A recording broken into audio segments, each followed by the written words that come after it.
Hi, everyone, and welcome back to the 2018 Hack Summit. I'm Ed Roman. I'm here with Leemon Baird, who is the inventor of the Hashgraph distributed consensus algorithm. He's the co-founder, CTO, and chief scientist at Hashgraph, as well as Swirlds, which is the peer company for Hashgraph. And Leemon has over 20 years of technology experience. He was a professor of computer science at the Air Force Academy, as well as a senior scientist in several labs.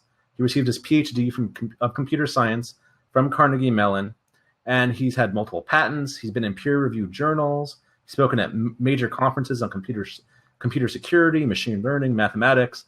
So he's very accomplished, and we're just privileged to have you here. Thanks so much for joining us today, Leemon. Oh, well, thank you. Great. Good to be here. So Leemon's going to give a presentation on Byzantine fault tolerance, which is a very cool concept that everyone here should learn if you're serious about blockchain development. But before we do that, Leemon, why don't you just tell us a little bit about yourself, kind of how you grew up, how you got into software development, how you got into blockchain, a little bit more about you personally before we learn about the technology. Yeah, sure. So I'm a computer science guy. I've enjoyed computers since childhood. I just think computers are really cool. I like building algorithms. I like math. All that stuff's really fun, doing proofs, that sort of thing. Was in the Air Force for a long time, was a scientist and was, teacher and professor and stuff. And then I have problems that I like to work on, just kind of for fun. I've got problems I've worked on for 20 years and I'll probably never solve them. But around 2012, I started working on this cool problem of what if we could collaborate?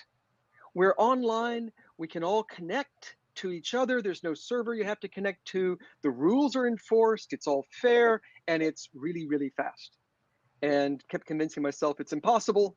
So kept giving up on it, but these math problems keep annoying me and nagging at me. And eventually came up with the hash graph.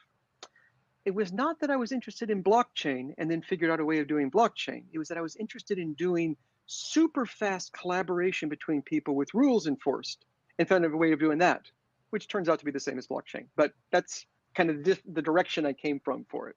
And so I've been doing that for the last few years and started a couple companies for it, and we're having fun.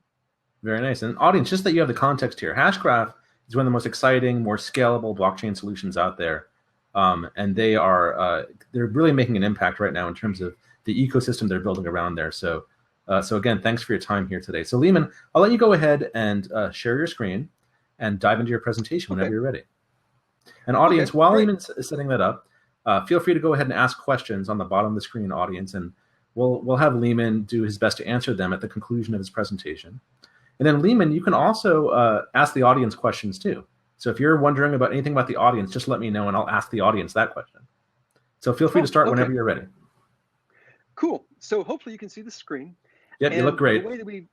Great. Because of various technical issues, I can't see any text or anything from you guys. So you're going to have to just interrupt me with your audio if you want to talk to me. And if that breaks off, you'll have to call my phone because I won't know it broke off. But hopefully this will connect right. And we talked about Hashgraph, which is a cool algorithm for doing consensus that we're not going to talk about at all.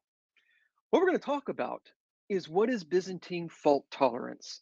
This term is really big in the blockchain world, in the distributed ledger world. Everybody talks about BFT, and it is it's a fairly big concept. There's lots of different pieces to it, and there's even a lot of misconceptions about it out there. And then if you want to understand how it even works, that's even more complicated.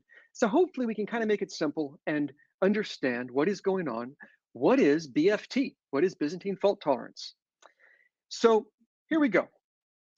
It started 30 years ago with the Byzantine generals problem. Here's a little story. Imagine that the ancient army of Byzantium is broken into 4 sub-armies, each of which has a general. We have 4 Byzantine generals, and they are named Alice, Bob, Carol, and Dave. Those are good ancient Byzantine names. Alice, Bob, Carol, and Dave. These generals are each running their army. They have the 4 armies of Byzantium, and they come up to a city, and each of them scouts out the land and decides whether we should attack or not. Yes or no, should we attack? Now, here's the thing. They're on different sides of the city. They can't really talk to each other. And they need to coordinate and decide, should we all attack or should we all not attack? Because if we all don't attack, well, that's fine. And if we all attack, we'll probably win.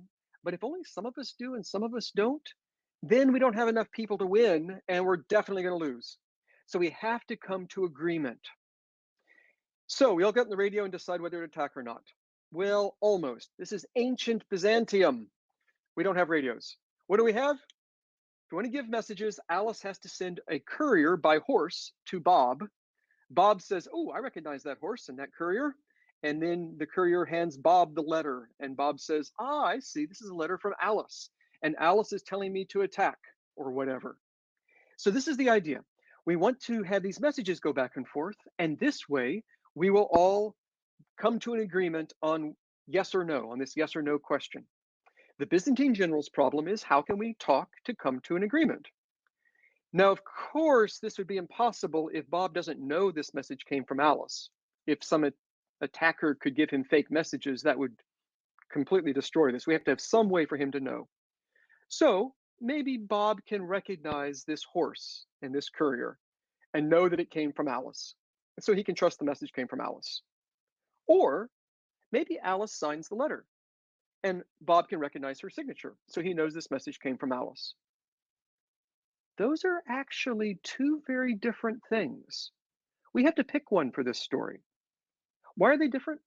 Well, if he recognizes the horse, then he knows the message came from Alice, but he could never show that message to Carol or Dave and convince them that it came from Alice.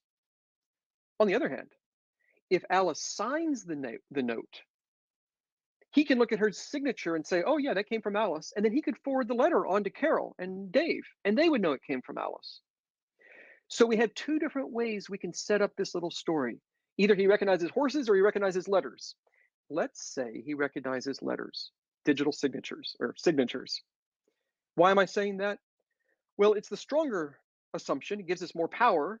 And honestly, in today's world, if you want to be able to have signatures, you have to do digital signatures like RSA. We know how to do that. If you want to recognize the equivalent of the horse, then we have to have authenticated channels like Kerberos. We know how to do that. Either way, you have to trust modern cryptography. And if you trust modern cryptography, we might as well go with the strong assumption. So we are going to assume that there is such a thing as a digital signature that is secure. Anything you're going to prove is good, you have to have assumptions. We're going to assume that such a thing as digital signatures exist and they are secure. Not a bad assumption, really. Cool. So now, given this, we should all be able to talk to each other, come to an agreement on yes or no, and as soon as we all have the same answer, we can act on it. We can either all attack or we can all go home. Great. Except for a problem. Suppose we decide to get our consensus by Alice just tells everybody what to do. So Alice is going to tell Bob to attack. But the courier, as they're riding the horse to Bob, get captured by the enemy and the message never gets through. In that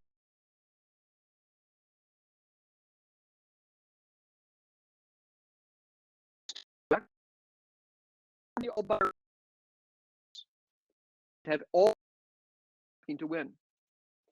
So this is the problem we're worried about. What happens when a message gets lost? Oh, I know. We'll just have a receipt. Ah, here's the problem. Alice sends Bob the message saying, please attack. Bob sends back a receipt saying, yep, Alice, I got your message. Don't worry about it. But what if the receipt, the reply gets lost? The attackers destroy that. Then Alice would have told Bob to attack. Bob would have replied, but he can't be sure that his reply got back to Alice. So we're still in a quandary. Neither of them really knows whether they should attack or not. So how are we going to handle the problem of the receipt getting lost? Oh, I know. We'll do a receipt on the receipt. Ah, but what if the receipt on the receipt gets lost? At what point do we know for sure that we can attack? When does Alice know for sure she can say, yes, I am attacking? And when does Bob know for sure that he can attack because Alice told him to and she knows that he knows? This is an infinite regress. This is impossible. In fact, I even heard there was a play once whose plot was this very story. You never reach an end. You'd have to send an infinite number of replies back and forth, and you never really know. So this is the problem. The central problem of the Byzantine general's problem is that messages can get lost. And if messages get lost, you don't know they got lost. And that's a disaster. So the central problem we're dealing with is lost messages. You could also worry, well, maybe the bad guys just capture the courier, hold him for a week, and then let him go. And messages get delayed by arbitrary amounts of time. Same problems occur. So those are the problems we just covered, but there are more problems. Like, what if you sleep forever? Maybe what we said is, well, we're going to get our decision by having Alice be in charge and tell everyone what to do. What if she just goes to sleep and then never wakes up?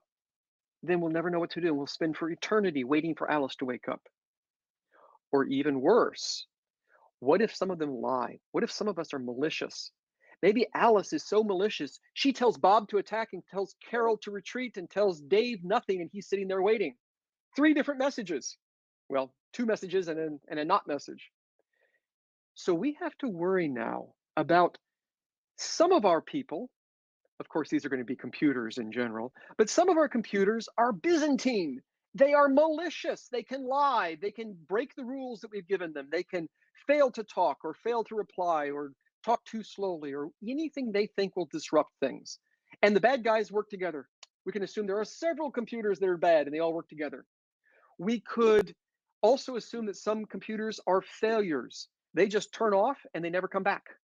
And we have to be able to handle some computers failing, turning off and never coming back, and malicious computers doing that or anything else that might hurt us. In addition to lost and delayed messages because the network itself is unreliable. This is the Byzantine generals problem. When you first look at it and think through these sorts of things, it's not obvious that we can solve this. You see the problem? It is not entirely obvious that we can even solve this problem. So let's specifically say what our goals are here. The goal is that each general has to decide yes or no. Not just have a hint or a guess of yes or no, but eventually a moment comes in time when they say, I have decided yes. And then they never change their mind. That's what decide means. It means once you get to a yes or a no and you decide, you can never change your mind. And we want to guarantee that everybody will decide the same thing. So we want to make sure that everybody decides. You don't just keep flip-flopping forever between yes and no. And you never change your mind after you decide. And everyone decides the same. Everyone knows that we have decided. That's what deciding means. You don't just stop flip-flopping, but you know that you have stopped flip-flopping. And that is our goal. Oh, I know how to do that. I'll just write the program to say everyone decides yes, always, regardless. The 4 generals get to the city, they all look at the lay of the land, and then they all have to decide yes. That's our rules. Okay. Technically, then we have met the first goal. Each general is deciding because they always decide yes. And technically, we've met the second goal because they're never going to change their mind because we said everybody has to decide yes, always. And technically, everyone decided the same because we're always deciding yes. So this always choose yes algorithm would actually meet those 3 goals, but be totally useless. It's hardly consensus when you order everybody to always vote yes. We wouldn't even talk about consensus in such a program. So what we need to do is add a 4th goal, whose sole purpose is to rule out this trivial algorithm of just hard coding the answer before we even talk to each other. So here's the 4th goal we're going to add. The consensus that we come up to, the thing that we all decide on that matches each other, also has to match one of our initial votes. So maybe when the 4 generals come up to the city, each of them initially says, yes, I think we should attack, or no, I think we shouldn't. And the final consensus has to match at least one of us. So if none of us started with a yes, our consensus has to not be a yes. If none of us started with a no, our consensus has to not be a no. So that's actually the 4th condition we're going to add for BFT, for Byzantine generals. That's our 4th goal. And we're only adding it to stop the stupid, trivial algorithm of just pre-programming everyone to say yes and don't even worry about consensus. So there we are. Those are the 4 things of BFT. If somebody is going to try to solve this problem, they have to make sure everybody will eventually decide, guaranteed. They'll never change their mind. They will all decide the same way, and that decision will match at least somebody's initial thought. That last part's just to stop the trivial one. So cool. So how do we do this? Well, I talked a little bit before about Alice being the head general. In fact, sometimes this whole problem is phrased in terms of having a main general. And then people add on extra stuff to it that makes it where really all the generals are the same anyway. But let's talk about it. Maybe Alice is the head general. Maybe she's just temporarily the head general. Maybe what we do is we reach consensus on who the next head general should be, and then the head general tells us what to do. So let's say we've all elected Alice, or she was initially appointed as the head general. She is the leader. We call these leader-based systems. And what she's going to do is choose the answer, yes or no, and tell everyone, and maybe get back a signed letter from everyone saying, we agree with you. And then maybe redistribute those signed letters out to everybody. You still have this infinite regress, and there's some clever ways to get around that. You still have the, actually, in a sense, you don't have the infinite regress. Everybody can send Alice their signatures. Once you have everybody's signatures, she can send it out to everyone and just keep sending it over and over again. And as soon as somebody gets that whole package of signatures, they decide, and eventually we'll all decide. This algorithm actually works. It's pretty simple. Now, of course, Alice might go to sleep forever, and then we have to pick a new leader. Or Alice might be malicious and just turn off her computer. Then we have to pick a new leader. And so some of the early algorithms based on leaders, Paxos and Raft and these other algorithms that are based on leaders, have huge complexity around how you choose a new leader. But in normal operation, they're pretty simple. Basically, the leader tells everybody what to think, and then that's what they think. And they all can digitally sign, yes, I agree with what the leader said, and you get all these signatures approving what the leader said, and it's all simple. Beautiful. Except for a problem. Here's the problem. Suppose that Bob is malicious. Remember, we're worried about some of our generals being malicious. Ideally, we want a bunch of them to be malicious, but let's start with just one being malicious. Instead of, when you go to sleep together forever, we call you faulty. When you are actually malicious, we call you Byzantine. Bob has a Byzantine fault. So let's say that Bob is malicious and Bob has a botnet. You know what a botnet is? That's when a hacker hacks into lots of little computers all over the internet. So just web cameras and printers and routers and just little tiny computers all over the internet. And then he commands all those little computers to send messages to Alice. And his botnet, all of his little computers all over the internet, flood Alice with so many messages that she just can't get a word in edgewise, and she can't listen or speak to anyone, and she is essentially disconnected. He has forced her to go offline in some sense. This is a DDoS attack, distributed denial of service. So Bob has directed his botnet to attack Alice. She was the leader telling us all what to do. Now that she's offline, we don't know what to do. The whole network freezes when you've only shut down one computer. That would be a disaster. Oh, but we have a solution for that. Remember, I said all the complexity of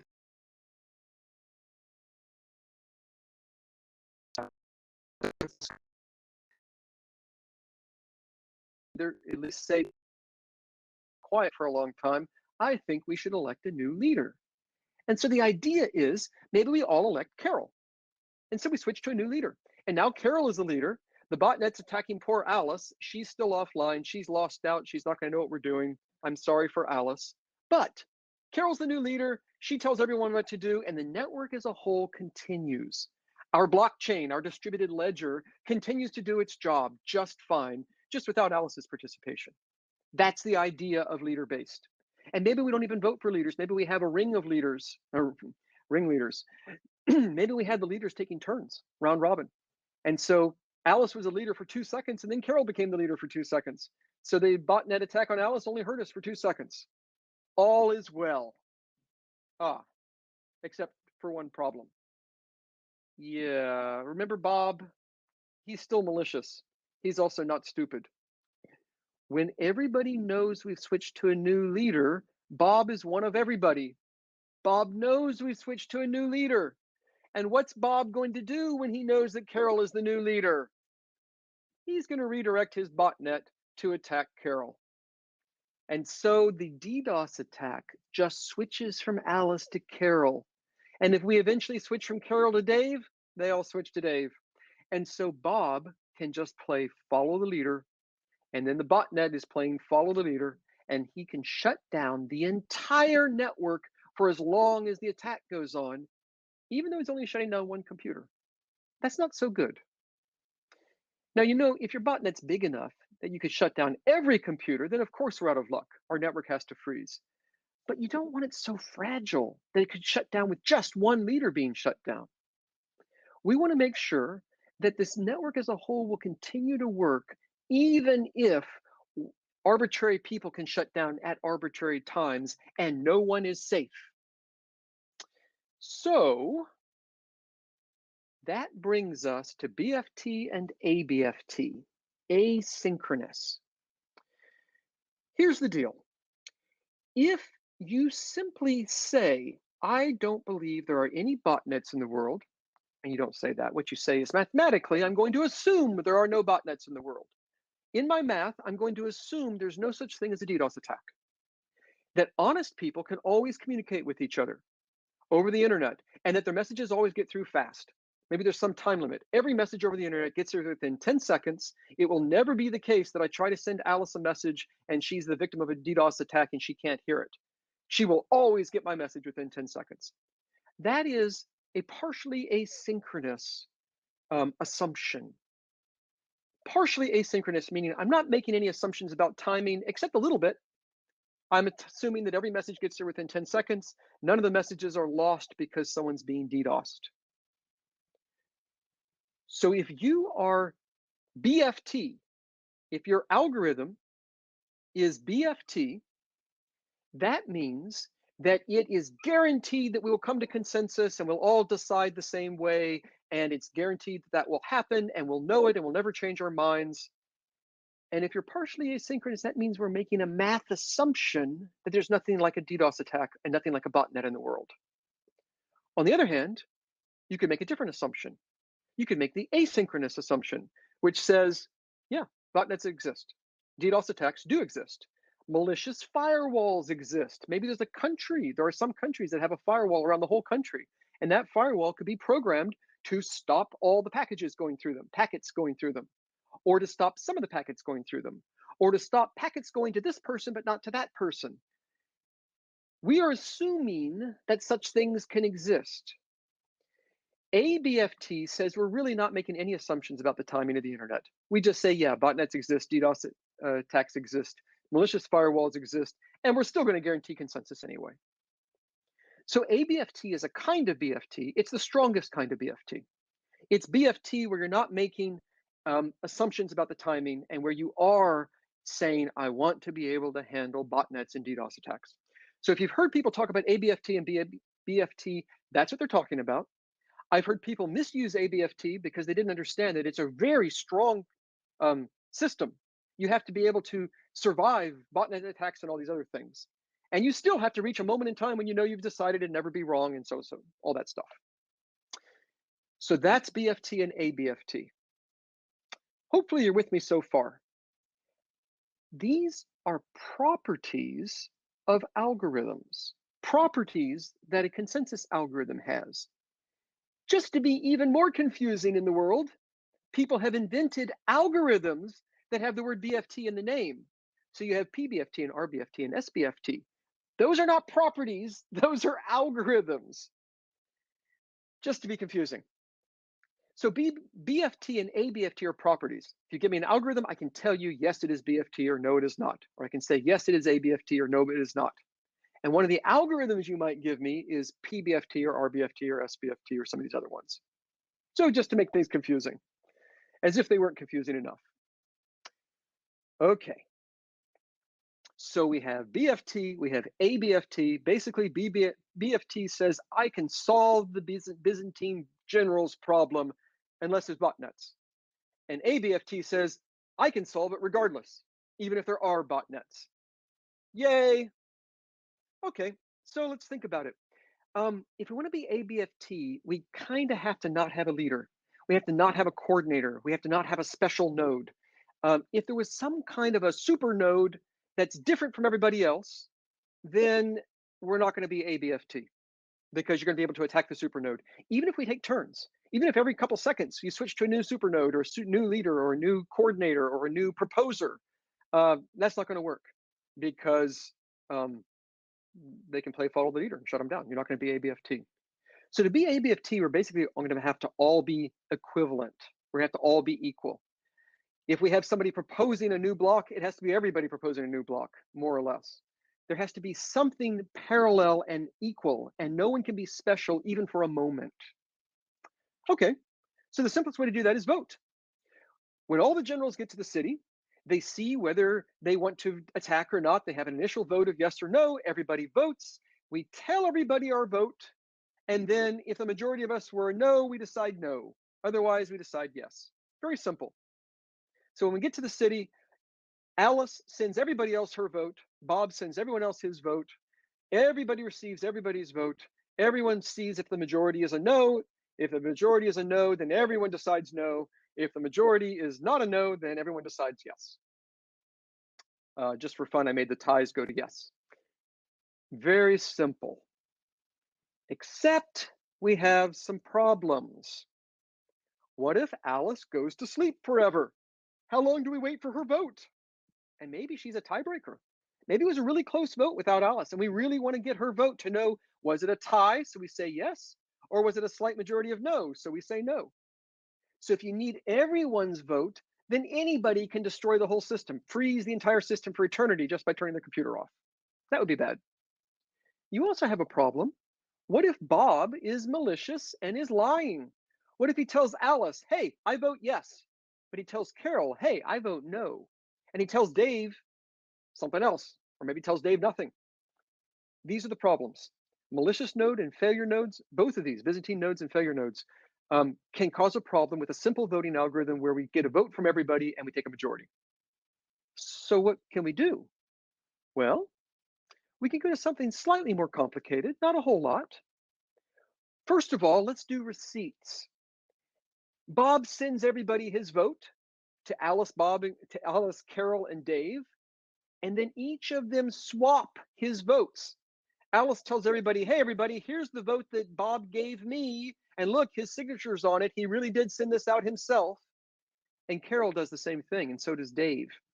And if you ever get two different signed votes from Bob that were different, you know Bob was lying. So with receipts, we can catch the liars, and maybe they don't count towards our majority. So receipts help a lot with the lying. Also, maybe we don't collect all the votes. Maybe we just collect some subset. We need some threshold. As long as you get this many votes, you're okay. Because if we require all the votes, then everybody anyone turning off their computer would destroy us. They'd freeze us forever. If we required 90% of the votes, then any 11% of us could turn off their computers and destroy us, and so on. And then also, let's increase the threshold to decide. Maybe we don't all decide no when there's a majority of no. Maybe we decide no when there's 2/3 no's, or 3/4 no's, or 90% no's. We set a different threshold.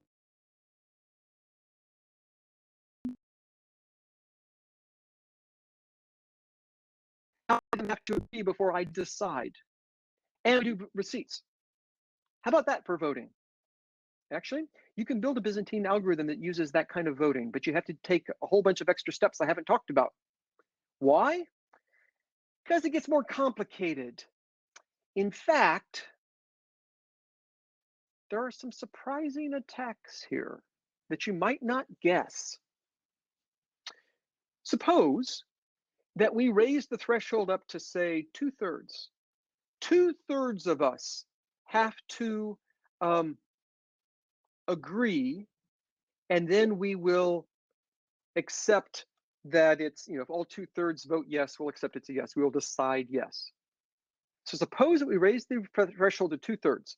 I need votes from 2/3 of the population before I will decide, and all 2/3 have to have voted yes, or I will decide yes. And 2/3 have to vote no for me to decide no. If it's in between, I just don't decide yet at all. What if I do that? Surely that would be safe, right? Unfortunately, no. There is an attack on the 2/3. So here we go. Now you understand, if I say 2/3 have to be giving me a vote for us to run, that means that we have to not have more than a third being malicious. Because if more than a third were malicious, they could just turn off the computer. then we'd never reach the tooth frozen forever. So we're trying to say, could we build an algorithm where a full 1/3 of the population is malicious? And the answer is no, we have a problem.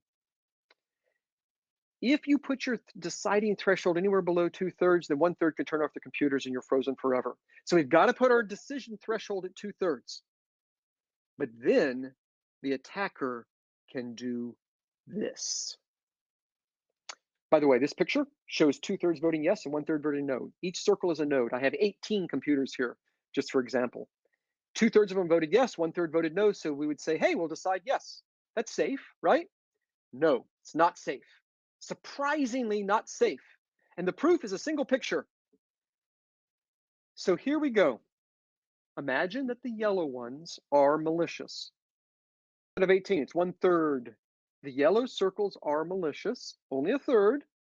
And there's a malicious firewall around a country. That's the yellow wall there. That yellow wall surrounds 1/3 of the honest people, 1/3 of the population, and they're all honest.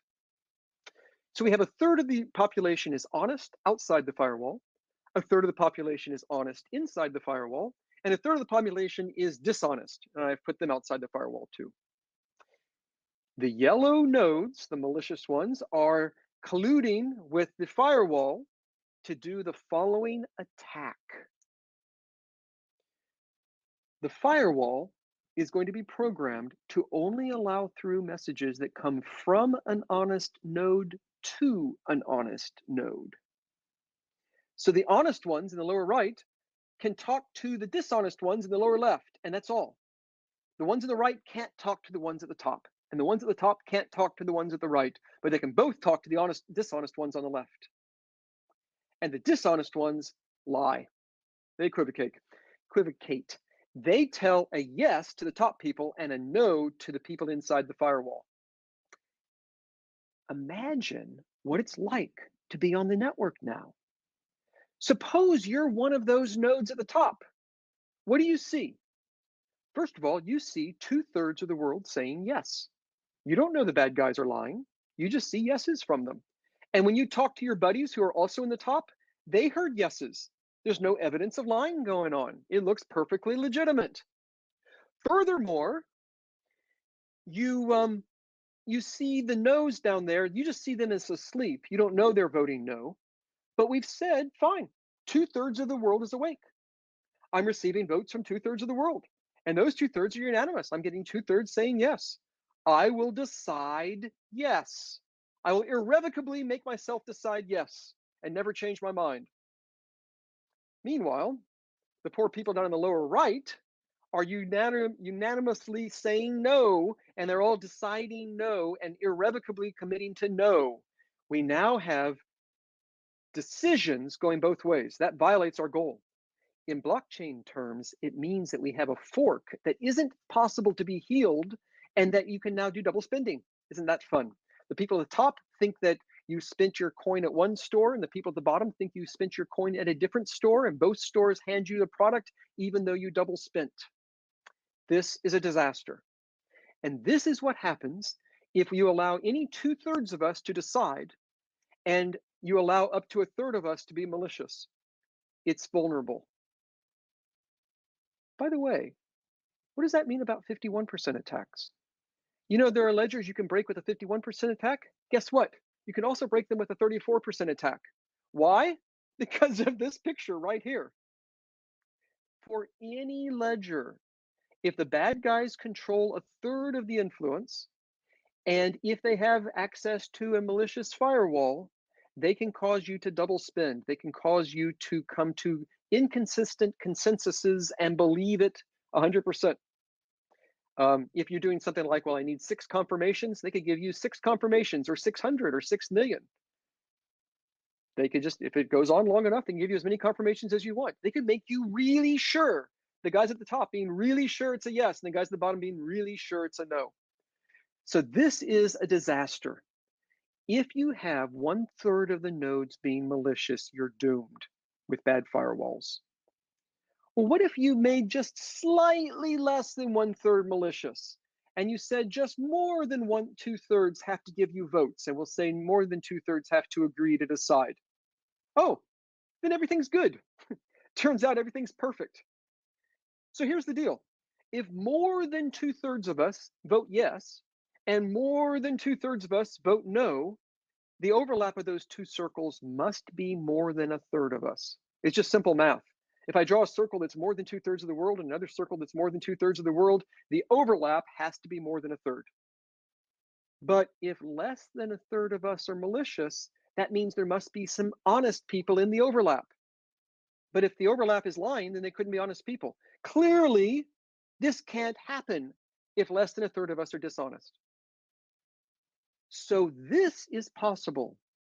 We could never be asynchronous Byzantine fault tolerant with 1/3 of the nodes being malicious, but we can easily do it with just under 1/3 being malicious. When you read about the BFT literature, you see the number 2/3 all over the place. It is not an arbitrary number. People didn't make it up out of thin air. It comes out of the math, and you have now seen the math. The reason is, if 1/3 of us are malicious, we're doomed. If any, just a tiny bit less than 1/3 of us are malicious, we can survive. Now, some algorithms only survive at 1/5 malicious. Some algorithms only survive at 1/7 malicious, but the best algorithms survive at just under 1/3 malicious, and that's the best you can ever do. For BFT algorithms, or even for non-BFT algorithms, like proof of work algorithms that aren't even BFT in any sense, even they are susceptible to the 1/3. So that is interesting. I keep saying 1/3 though. I've been talking as if we're going to count computers, which in most cases is a really bad idea. Generally, you don't want to vote by counting how many computers said yes, because that opens you up to a Sybil attack. What that means is a bad guy could just stand up 1,000,000 computers, just a whole bunch of instances on Amazon or whatever, and then count like it is 1,000,000 people, a whole bunch of sock puppets, and overwhelm the voting. So counting computers is a bad idea, at least for a public network. Now, actually, for a permissioned ledger, you might very well be able to get away with counting computers, because the permissioning authority only lets a certain person stand up one official computer in the ledger, and they can't really stand up 1,000,000. So maybe you could get away with counting computers, counting nodes in a permission system. But in general, you're going to need something else, like proof of stake, where you count a node and its amount of vote is how many coins it owns or how many coins it is staking. So basically, instead of one computer, one vote, it's one coin, one vote, or one token, one vote. Or you could actually do it based on hashing power. You could say 1 hash per second, one vote. But there has to be some scarce resource, and that's what you're going to be counting. And so for things like the Hashgraph algorithm, you can implement it both ways. For a permission network, maybe you just count nodes. But for any network, yeah, permission is real. But for any public network, you want to count the stake. It's how many coins each node is holding. And so, the very first paper that I did for Hashgraph says, well, you can count nodes or stake. Do it either way. And this is what everybody's doing right now. Everybody who has moved beyond proof of work for a public ledger has gone to some.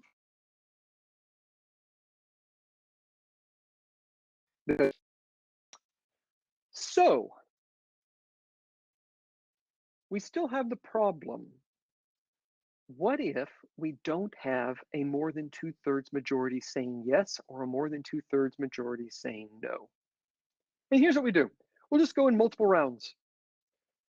I will collect votes from everybody, and if I see more than 2/3 of the population voted yes, I'll decide yes. If more than 2/3 voted no, I'll decide no. Otherwise, I'll just change my own vote to match the majority of what I saw. If everybody changes their vote to match the majority of what they saw, we end up converging really fast. If even a few honest people are able to call other people randomly, then the entire network with overwhelmingly high probability converges almost immediately. And if we started off unanimous yes, then we definitely converge instantly in our very first round of voting. So the only way that this is really going to fail is if an attacker can completely control the internet, including controlling the channel between every single pair of honest people. Then they could actually trick us into having rounds and rounds and rounds and rounds and never reaching a 2/3. But if an attacker had that much power, they would just turn off the internet. So really, at this point, we have described an algorithm that, though it's not technically BFT, is close enough in practice. But nobody ever stops there because it's really easy to make it good even in theory. So we can be perfectly good in practice. We almost instantly decide in practice and still be perfect in theory. And all we do is we add coin rounds. So, every 10 rounds or every 100 rounds, what you say is, well, if I don't see a supermajority, I'll just flip a coin and change my vote to that. Then there's always a chance that all the honest people will flip their coins, become unanimous, and on the next round, they'll all converge. You don't need this if we started off near unanimous. We'll converge instantly. And you don't need it unless the attacker controls every single connection over the internet between every pair of people, because otherwise just the randomness of how we call each other will ensure that we win. And if they had that much power, they would just turn off the internet and freeze us that way. So really, coin rounds are theoretical. In the Hashgraph thing that I did, I put in coin rounds. Every, I think, 12 rounds is what I have it programmed. It will do a coin round. And I guarantee you the sun will burn out before it ever does a coin round, unless the attacker has so much control that they could just turn off the internet. But that's what coin rounds are for. There's even an improvement on coin rounds called a shared coin, which is even more theoretical. It's really cool cryptography that ensures that it'll take a finite number of rounds with probability 1, which is great, except each round can last arbitrarily long, so it doesn't really help you in any way. So all this stuff with coins is purely theoretical. And I've heard a lot of people talk about coins as if they really matter. They don't. Shared coins are better than regular coins, but only in the theoretical sense. And regular coins are better than not having coins at all, but only in the theoretical sense. All this coin stuff is just for the theory. But if you've done all the effort to get the 99% solution of my previous slide, you might as well do the actual tiny bit of extra effort to do a coin round, and then you're totally perfectly good. And so everybody who's done the 99% job actually goes on and does the coin rounds too. Might as well. But that's what they are. Another big misconception about BFT is coin rounds don't matter, but they're really simple and you can always do them. Mostly what matters is that you're calling each other randomly. That's the kind of randomness that really helps you in practice. It's important to be calling each other randomly. That all was how we are going to say a yes/no question. It doesn't tell you how you put a bunch of transactions in order and put timestamps on them. And every ledger needs to put transactions in order. And a good ledger would even put consensus, community consensus timestamps on your transactions. You could do it by having a leader, but then the leader can put the order whatever they want. If Alice is the leader, she can maliciously put things in the wrong order. Or you could have several people propose a transaction order. You could have everybody propose one. Lots of systems say, hey, everybody proposes an order. The problem is the one person who proposed the order that we all choose could still be malicious and put things in a bad order and put in bad timestamps that aren't really realistic. And it's not good. What would be better is if we had fairness, where the whole community gives what time they think the timestamp should be on this transaction, and then we come to a consensus on that, and then we sort them by the transactions. So that's a fair way of doing it. This is actually outside of BFT. Most BFT papers in the theoretical literature are just yes/no questions. And if they deal with ordering at all, they just say, well, everybody proposes an order and we pick one of the orders, even if it's not fair. But for fairness, you might as well just do it this way.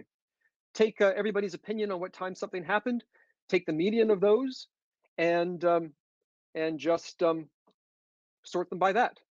I said everybody, not everybody, everybody who's active. Wait, who was active during the time period in question? That's where the Byzantine comes in. Those are the yes/no questions. So we can reduce ordering down to the Byzantine question of, was Alice active during round 100? And that's what we do our voting system on, to say yes or no on that. Then everything else is simple. So the summary is, Byzantine means, BFT means, you will reach consensus, you will know you reach consensus, you're never wrong, and the consensus will match at least one of the initial votes. And the assumptions is, well, the attacker has to control less than 1/3, otherwise you're doomed. All systems are doomed if you don't assume that. And you have to assume that the attacker controls the internet, controls the communications. And your assumption will either be asynchronous or partially asynchronous. If you think that DDoS attacks happen in the world and you think botnets exist in the real world and malicious firewalls exist, then you want to assume asynchronous for your proof. If you don't think they exist, you should assume partially asynchronous. That is the summary. Questions? I'm going to do this, give you a pretty recursive infinite Thank you, mirror. Leemon. That was fascinating. Oh, wow, there's lots of Yeah, there's a lot text. of questions. Go ahead and I hope stop so. sharing your screen. You could do that from Okay. your presentation. There should be a button at the bottom that says stop sharing. Okay. And Nope, we talked about this yeah, before. whatever you do. In Firefox with this plugin, I think you might need to reload yeah, we talked about it before. your Crowdcast. So go ahead and reload that, and while you do that, yeah, you'll join back in. You'll leave for a second. He'll be back in just a second, guys, when his page reloads. That was super fascinating. Very different than all the other sessions we've had so far, and I liked it a lot, actually. I think the audience did too, because it's really fascinating from an algorithmic perspective what really is happening behind the scenes here. So kudos to Leemon for bringing that to us. So Leemon's gonna be back here in a second here, and while he returns, let's go ahead and look at some of the audience questions here. So Leemon is connecting as we speak. Let's see the questions that we've seen here, and feel free to ask additional questions through these questions here. Hello. Great. Hey, Leemon. So Hi. we've got some great questions for you here, and I'll give you the first one right now. Okay. Can you explain the reasoning as to the open source strategy behind Hashgraph's consensus algorithm? Why is it not freely open source and licensable? What's your thoughts on that? Sure. So for Hedera, what we are doing is we are trying to build a network that is reliable and stable and won't be forking. So reliable means we want to release the source as open review. Everyone on Earth will be able to read it and see if there's bugs in it. And if you're running a node, you'll be able to see if the node is using the same software as everyone else. So there's no secrets. We have total transparency, and you can get trust that way. On the other hand, we're using the patents to ensure that it doesn't fork, because I think there's a lot of confusion in the market. And other systems have had problems with forking in the past. If you want to build your dApps on a system that might be forking, you can do that. You have lots of choices today. But if you want to build your dApps on a system that's not going to fork underneath you, then we want to give that option. So we're giving you that option if you want it. If you don't want that option, you could use a different one. But if you wanted one that was stable and isn't going to be forking, we're doing our best to build one that would have that property for you. So that's what we're doing. Okay, thank you. The next question is very similar. Why not open source? We'll skip that one. Question after that, are you familiar with the Intel POET consensus algorithm? And can you speak to its advantages and drawbacks? Yes. So in general, I don't like talking about specific people and things that they're doing. You have to decide what you trust. So if you have a third party that you trust that is going to build nice chips and put good algorithms in them, and you completely trust them, then you should do things that take advantage of that trust. Great, thank you. If a third party could ruin it, you have to trust them not to. We'll come back to the audience questions in just a second here. I want to get one of my questions answered real quick, which is, so if you kind of look at the Hashgraph as a company, you also have Swirlds, which is, I guess, an enterprise kind of flavor of Hashgraph that's catering to enterprises, if that's correct. Can you tell me about permission and public? Two things. I see. Okay. Swirlds does permission ledgers, and Hedera does public ledgers. And how do you divide resources between those two teams that are attacking those two different markets? Is it a shared team among two companies? Yeah, is it a shared team among two different companies, or do you have devoted resources for each? Oh, yeah. Yeah. So yes, and yes. So it started as one, and it's in the process of splitting into two. So it started with everybody works for both companies. Everybody has two hats. So I'm CTO of both companies. Over time, the two are splitting. So right now what we are doing is setting up the 39 members. The core thing of Hedera, yeah, I noticed that none of these questions. It's all right. I've got questions on your presentation. Oh, well. So the core. Yeah, let's just dive into those. Great. So the first question I was wondering is, does Byzantine fault tolerance actually matter in practice, or is it more of a theoretical concern? So in the real world, it doesn't absolutely matters. Go ahead. Yes, it absolutely matters in the real world. So in the real world, you do have DDoS attacks. This is an actual thing that happens. The Dyn attack last year was just a disaster. Some of these really big companies went offline for several hours. And if you're an Amazon or a Netflix, do you think you care if you go offline for several hours in North America? My guess is you probably care. DDoS attacks are a really big deal. Now, to be clear, if your botnet is so big that you can shut down every computer in the network, then of course you're doomed. In fact, as I pointed out, if you can shut down a full 1/3 of the computers, you're doomed. But you want to not be susceptible to just 1 or 2 computers at a time being shut down. That's very, very important because it makes you very fragile. And so as much as possible, you want to not have that fragility. So in that sense, it matters a lot. If you have concerns about double spending, maybe if you only have small transactions going on, we don't really care about double spending about it a lot. Maybe you don't want a system where you just believe it after 6 confirmations, because such systems have actually on rare occasions in the past had 6 confirmations that turned out to be the excluded branch, I mean, the discarded branch, the stale one. Maybe you want to wait for 12, but maybe there'll even be cases where that's not good. You have to worry about these sorts of things. If it is BFT, then you have these strong guarantees about it working. I mean, sorry, if it's ABFT, asynchronous BFT, you have these strong guarantees that it will keep working. It will give you the right answers, even when you have these attacks. And these attacks are real world things. There's an algorithm called PBFT. It's been around for a very long time, practical Byzantine fault tolerance. And there's a big paper about it called something like making practical Byzantine fault tolerance actually be practical.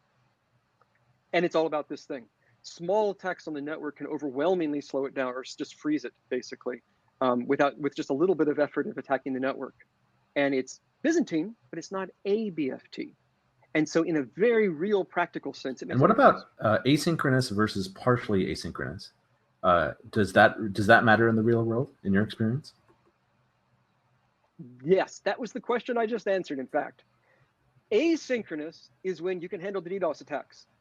Partially asynchronous is when you can't. I see.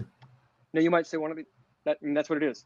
Partially asynchronous is where we're not asynchronous. We didn't match asynchronous. Mm-hmm. So the strongest level you can be is asynchronous. Anything below that we usually call partially synchronous or partially asynchronous or synchronous or something else. And tell us a little bit about the innovations within Hashgraph. So how is Hashgraph mm-hmm. different than the other kind of proposals for more scalable blockchains? And where is it unique and different? Yeah, so there's no proof of work. The proof of stake does not involve bonding or any fines. So you're not gambling your money. You're earning money on your money as long as it's being staked, and you can always move it away. It does not have a single chain. What it has is a graph, but it's very different from most of the things that people are calling DAG systems these days. But it is based on a directed acyclic graph, so it has a DAG in it. That's just a data structure, though. What's different is that it's gossip about gossip with virtual voting. Gossip about gossip means that when I'm talking to you, I add a tiny bit of extra information. And by doing so, if everyone does that, everybody gets a complete history of how we talk to each other. So I know everyone you've talked to in exactly what order, so I know what you know and when you learned it. And so I can take these voting algorithms that have been around for 30 years that are so incredibly inefficient and interesting. You know, you guys are fascinating in all the stuff you're texting. I'm not going to read that.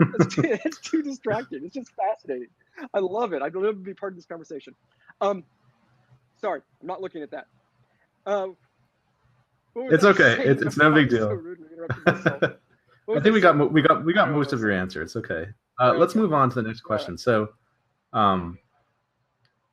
let's see. So, Tim, I'm skipping around here to find a question that's relevant to what you're presenting about.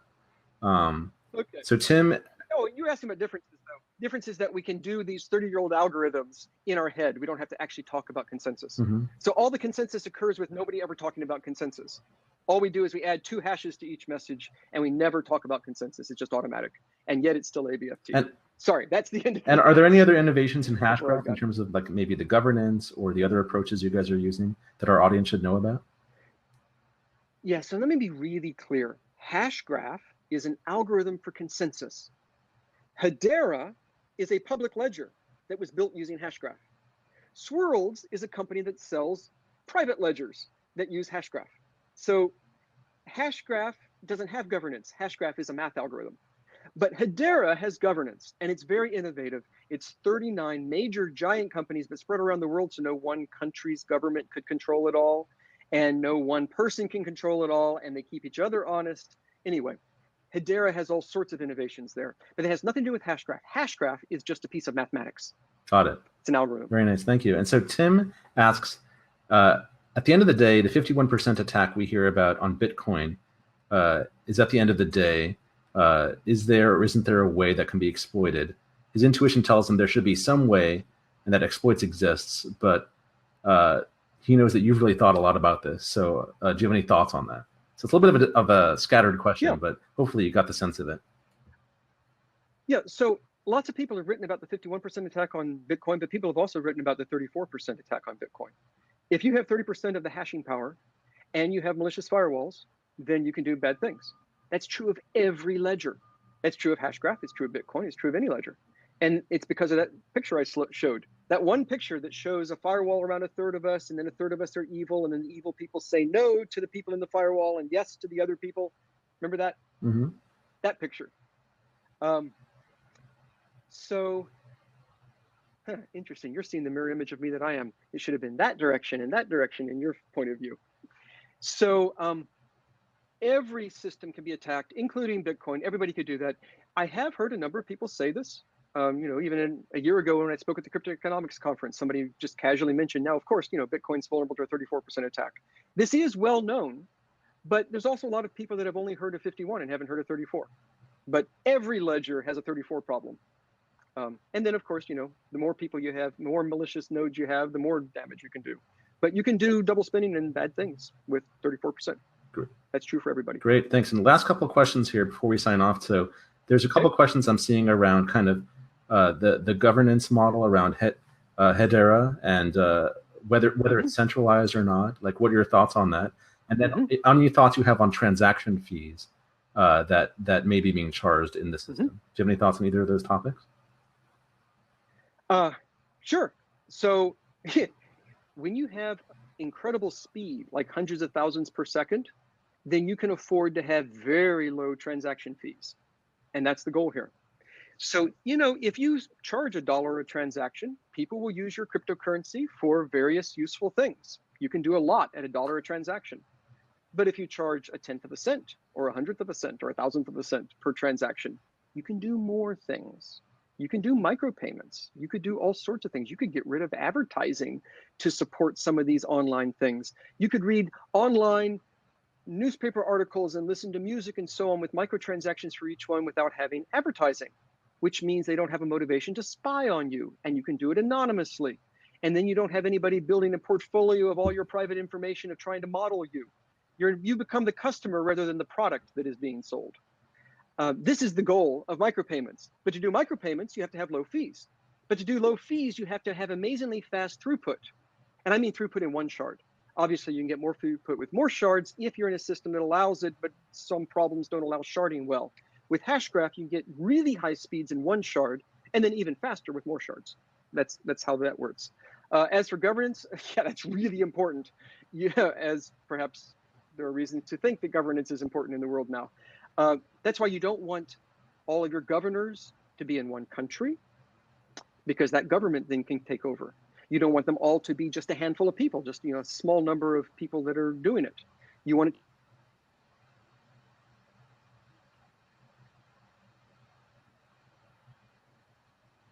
that they know it's fun.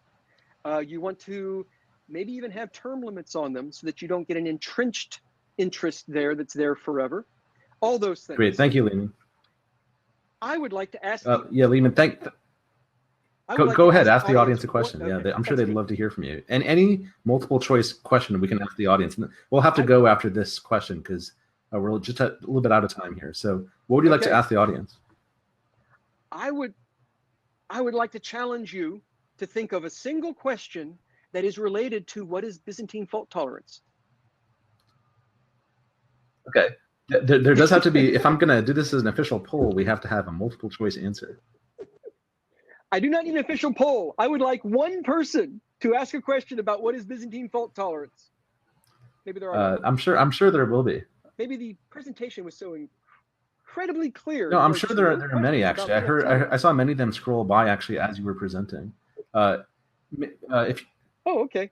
Somebody type in a BFT question. I would like to answer a question on what is BFT.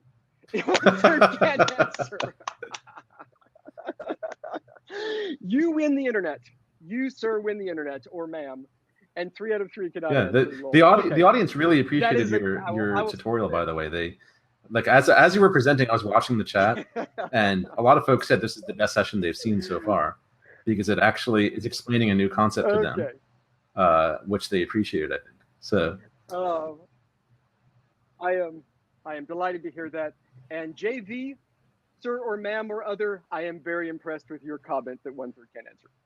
Thank you very Leemon. much. We learned a lot, and I hope you can join us again in the future. You've been fantastic, and your way of explaining, by the way, is incredible because you are able to communicate tough technical concepts in a relatable way, and I think that's very rare from an engineering perspective. So my hat's off to you. Well, thank you. You're very kind, and everyone in the chat is applauding you too. So thanks again. Okay, guys, we'll be back in just a second here with a decentralized exchange panel. So hang in with us, and we'll see where the future of decentralized exchanges are going. Thanks again, Leemon.